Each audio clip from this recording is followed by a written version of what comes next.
আমি হিন্দু মা বোনদেরকে বলি, ওই কৃষ্ণের চরিত্র খারাপ স্ত্রী তাকে লুচ্চামি ঠিক করার জন্য ঠোকর মারিয়া কপাল কেটে রক্ত ঝরাইলো, যার কারণে তারির রক্ত সে মাথায় করে বহন করে।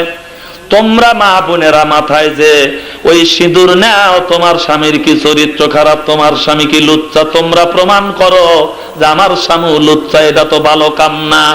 এ কথার দ্বারা আমি বলতে চাই, ও মুসলমান মা বোনেরা, তোমরা কোন ইতিহাস পড়লে যে তোমাদের কপালে নানান রকমের টিপ, আর যুবকেরা মনে করে এইটাই ঠিক। ওরা চোখে দেয় মাস্কারা, যুবকের কামসারা, ঠোঁটে লাগায় লটকা ফিস, ছেলেরা দেয় শীষ, পায়ে পরে হাই হিল, পরে খালি কিলকিল। তা না না না না, আমার কোন জায়গা কি লাগাছি তোমরা দেখলে না?